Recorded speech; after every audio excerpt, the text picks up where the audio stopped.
널리 알려진 작가 겸 방송인 최윤이라는 분이 계셨습니다. 이분은 대학을 졸업한 뒤에 주부로 생활을 하다가 38살에 현대그룹 주부 공개 채용을 통하여 유명 광고회사 카피라이터로 그녀 인생의 삶에 이막을 여는 그런 주인공이 되었습니다. 그 후에 방송에 출연해서 행복을 전하는 스타 강사가 되었고, 희망과 행복을 주제로 20권이 넘는 책을 펴낸 인기 작가로 활동했습니다. 그러던 그녀가 남편과 함께 2010년 10월 7일에 자살을 하는 사건이 일어납니다. 행복을 전하는 전도사로 수많은 사람에게 행복한 삶을 살 권리가 있다고 말한 사람의 죽음이었기 때문에 많은 사람에게 큰 충격을 주었던 그런 사건이 일어났습니다. 그녀를 자살에 이르게 한 이유가 있었는데, 바로 그녀가 겪었던 홍반성 루푸스라는 만성 자가질환 질병 때문이었습니다. 이 병은 자가 면역계 이상이 일어나서 자신의 인체를 공격하는 일이 벌어져 전신이 이러한 면역계 이상으로 말미암아 고통을 당하는 그러한 병입니다. 불치의 병이고 마땅한 치료 수단이 없는 그런 병이라고 합니다. 그녀가 남긴 유서에 보면은 그동안 저를 신뢰하고 사랑해 주신 많은 분들께 죄송합니다. 그러나 700가지 통증에 시달려 보신 분이라면 저의 마음을 조금은 이해해 주리라고 생각합니다. 라고 썼습니다. 700가지의 통증을 겪었다라고 하면은 인생이 겪어야 할 온갖 아픔은 다 겪었다라고 생각됩니다. 아마 우리가 보통 인생의 삶을 살면서 10분의 1 정도, 아니 100분의 1 정도의 아픔도 겪지 않으리라고 생각할 때에 이분의 고통과 아픔이 얼마나 크고 힘든 것인지 우리는 다 알지 못합니다.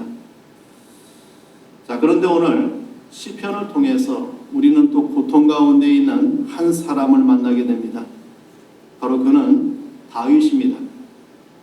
다윗이 만난 고난, 다윗이 만난 환난, 다윗이 만난 아픔은 어느 한 부분의 아픔이 아니라 총체적인 아픔이고 총체적인 고통이었습니다. 육신이 그리했고 또 정신적으로 그리했고 영적인 고통이 그에게 있었습니다. 외적으로 그에게 고통이 찾아왔고 내적으로 절박과 처절한 고통에 비명을 지르고 있는 다윗을 우리는 시편 31편을 통해서 만나게 됩니다. 그가 얼마나 처절하고 절박한 고통을 겪고 있었는가. 시편 31편은 매 구절마다 자신의 고통을 토로하고 있는 것을 보게 됩니다. 그 가운데 우리 9절과 10절의 말씀을 보면은 그 다윗의 고통의 호소를 어떻게 하고 있는가를 말씀해 주고 있습니다. 제가 읽어드리면은 여호와여 내가 고통 중에 있사오니 내게 은혜를 베푸소서. 내가 근심 때문에 눈과 영혼과 몸이 쇠하였나이다.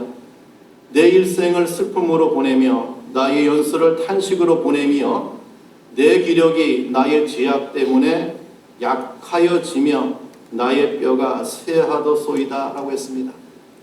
여러분, 이것을 우리가 쉽게 풀어 말씀해 드리면, 하나님 나를 불쌍히 여기소서. 괴롭습니다. 울다 지쳐 눈은 몽롱하고 목이 타서 애간장이 끊어집니다. 괴로워서 숨이 넘어갈 것 같으며 한숨으로 세월을 보냅니다. 더 견딜 수 없이 기운은 다하였고 뼈 마디마디가 녹아납니다 라고 하는 고백입니다. 하나님께 불쌍히 여겨달라고 하면서 사용하는 단어가 괴롭습니다.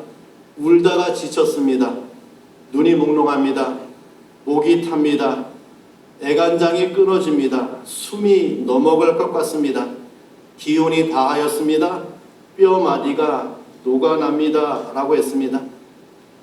다윗은 자신이 만난 고난, 그 환난, 아픔이 자신의 전신을 강타하며 자신의 전 생애를 위협하는 것을 보며 사는 게 사는 것 같지 않다고 호소하고 있습니다. 또 12절에 보면은 자신의 처지를 죽은 사람으로 깨진 그릇과 같다고 했습니다. 마치 산 송장 같아서 아무도 기억하지 아니하는 죽어있는 인생을 또 깨진 그릇 같아서 쓸모없고 하찮은 존재처럼 버려졌다고 고백하는 다윗을 보게 돼요. 자, 그러한 다윗이 이러한 고난, 이러한 통곡스러운 아픔 가운데 그가 만난 은혜가 있습니다. 바로 하나님이십니다. 오늘 이 시간에 그러한 다윗이 만난 하나님, 그 하나님을 통해서 다윗이 만난 은혜가 무엇인가, 이것을 함께 나누며 은혜를 나누어 보고자 합니다. 첫째는 고난 속에 만난 다윗은 피난처 대신 하나님을 만나는 은혜가 임합니다. 자, 우리 1절 말씀을 보면은 여호와여 내가 주께 피하오니 나를 영원히 부끄럽게 하지 마시고 주의 공의로 나를 건지소서라고 했습니다.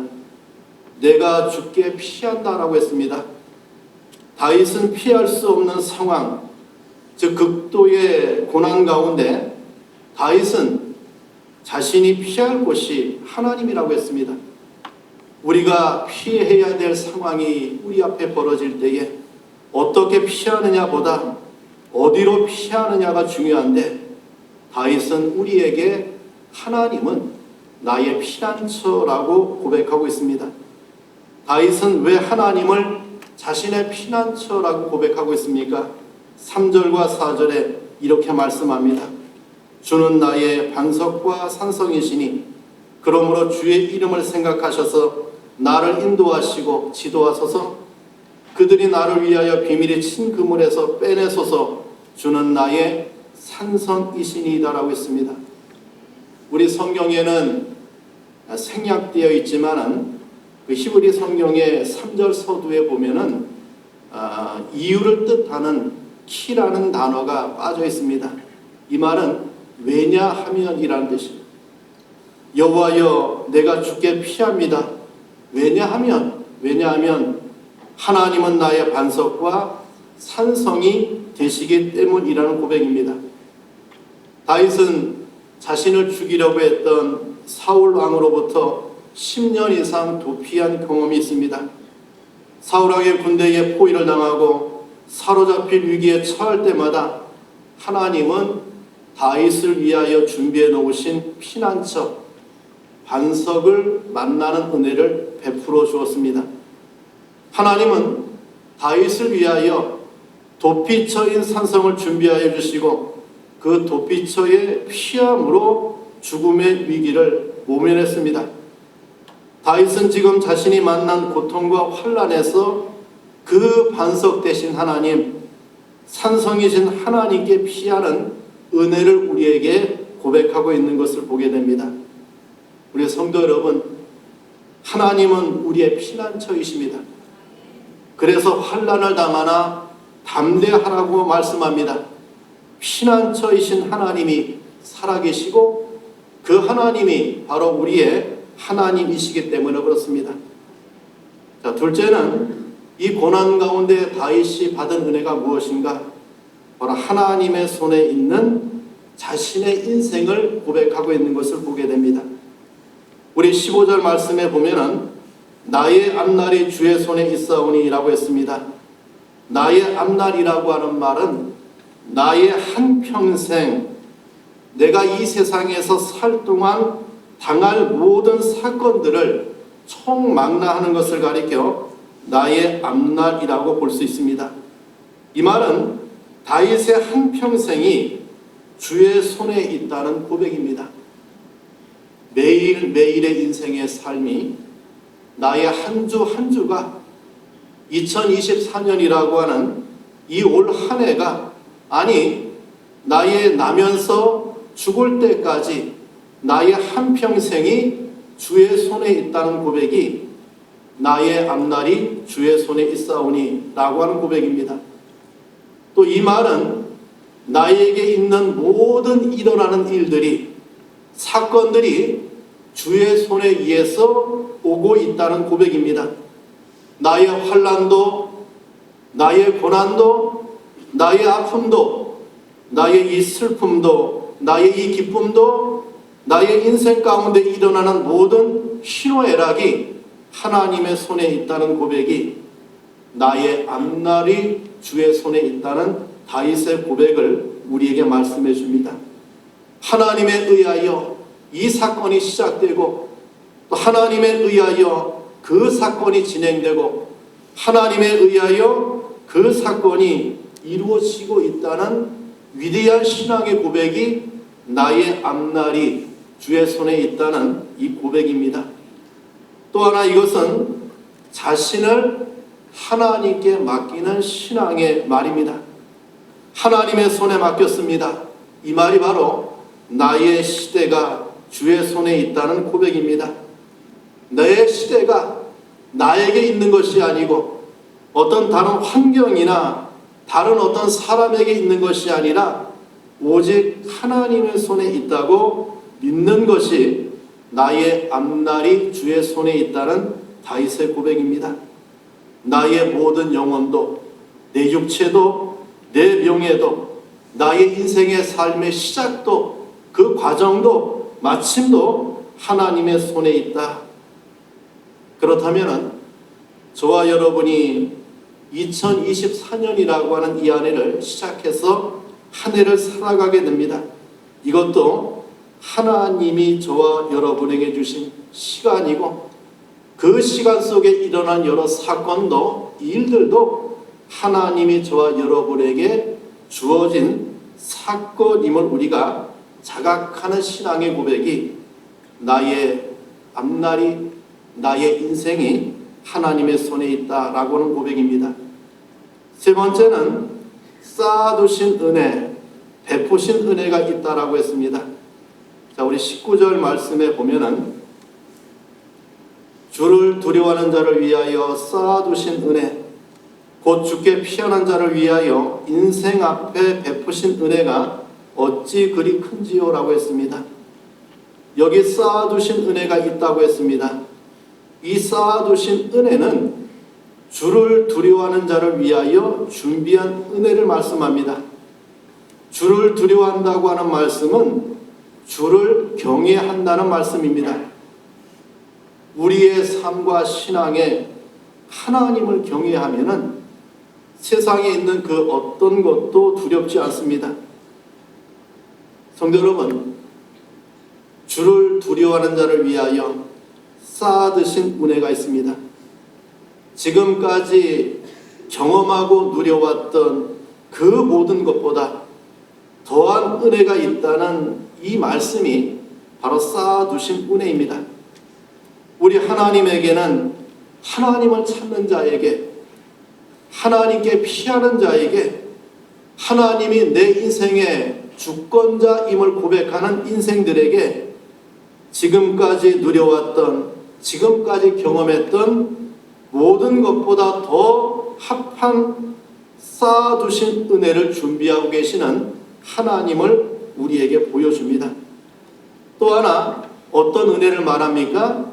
인생 앞에 베푸신 은혜가 있다고 했습니다.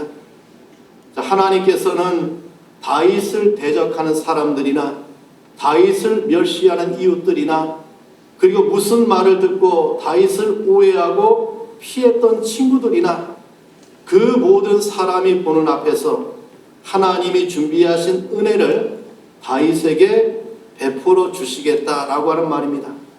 다윗은 이런 하나님을 신앙하고 있어요. 이런 하나님을 경험했기에 그 절망적인 상황에서 하나님께 피하고, 하나님께 피한 이 다윗에게 하나님께서는 인생 앞에 베푸신 은혜를 다윗 앞에 베푸 베푸시는 하나님을 보게 돼요. 자, 이 말씀을 다윗은 시편 23편에서 저와 여러분에게 이렇게 말씀합니다. 내 원수의 목전에서 내게 상을 차려주시고 기름으로 내 머리에 바르셨으니 내 잔이 넘치나이다 라고 하는 고백이 이러한 고백입니다. 우리 살아가는 우리 여전도의 성도 여러분, 다윗은 오늘을 살아가고 있는 저와 여러분에게 다윗이 고난 가운데 체험했던 하나님을 통하여 우리에게 이렇게 하나님을 말씀해 주고 있고, 그리고 우리에게 이렇게 하나님을 신앙하라고 우리에게 말씀해 줍니다. 23절 봅시다. 너희 모든 성도들아 여호와를 사랑하라. 여호와께서 진실한 자를 보호하시고 교만하게 행하는 자에게 엄중히 갚으시느니라. 그리고 24절에 이렇게 우리에게 다윗은 말합니다. 여호와를 바라는 너희들아 강하고 담대하라.